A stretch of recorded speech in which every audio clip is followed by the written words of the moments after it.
Why hello there and welcome back to Let's Make Us a Character. Last time we delved into the basic branch of D&D's development, and this time we're gonna get advanced. So let's make us an advanced Dungeons & Dragons character.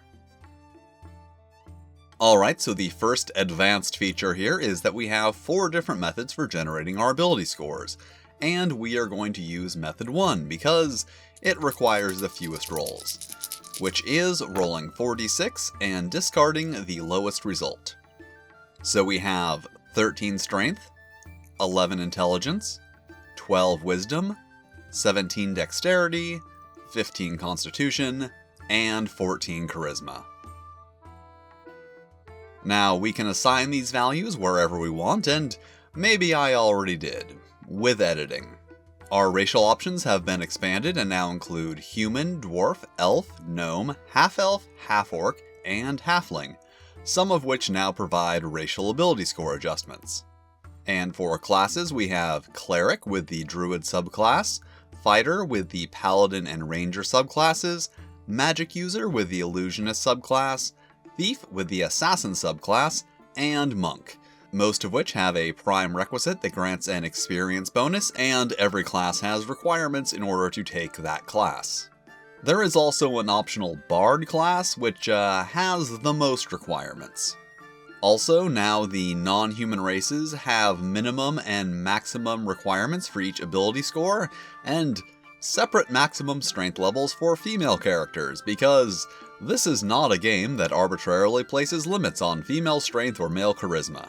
And looking at our attributes, it seems that our charisma is too high to be a half-orc, but other than that, we can choose any race. So let's go back to the classes, and we also do not qualify to be a paladin, ranger, illusionist, or monk. Or bard, obviously.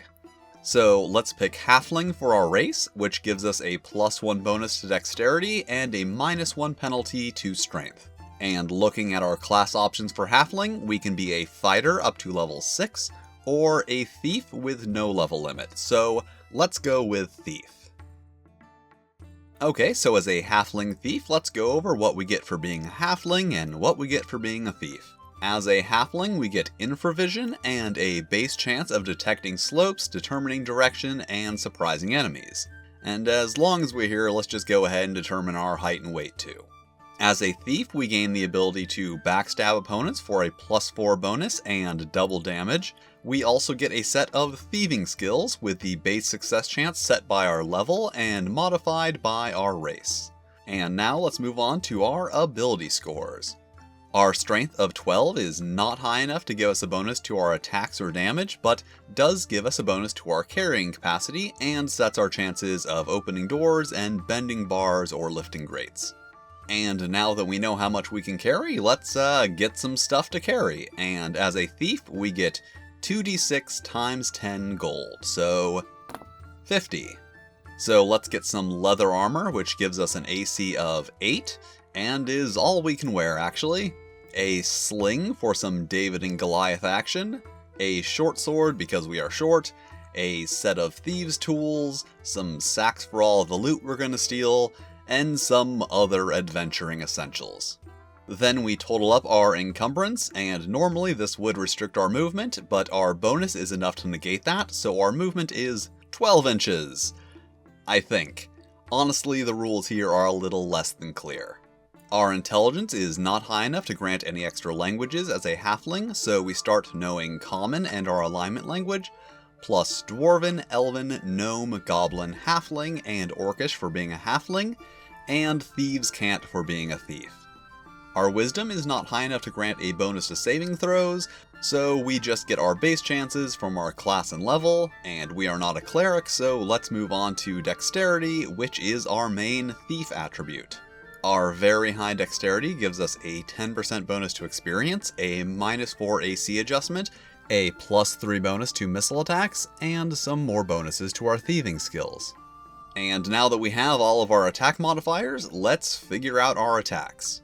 First, we'll put down our 2-hit numbers just for convenience. then each weapon and its attack roll modifiers, space required or range, speed factor, attack roll adjustments for attacking enemies in specific armor types, and damage against small or medium and large opponents.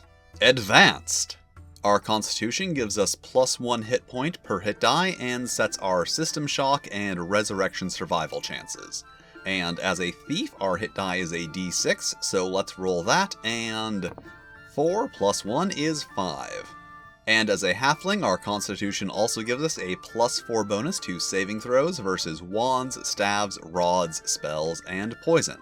And finally, Charisma, which determines the maximum number of henchmen we can employ, an adjustment to their loyalty, and our overall reaction bonus. And this character is ready for adventure. Alright, so after many adventures, we are now level 5. We've gained 4 more hit dice, our saving throws and 2 hit numbers have gone up, as well as our backstab damage. Our thieving skills have also gone up, and we've gotten ourselves a nice set of +1 armor and a Sling of Seeking. And that was an advanced Dungeons & Dragons character. And it certainly was advanced. Definitely not the most complicated character I've ever made, but I've made some pretty complicated characters. Alright, thank you for watching. If you enjoyed this video, make sure to hit that like button, and join me next time when we'll be making an Advanced Dungeons & Dragons 2nd Edition character. But until then, keep on rolling.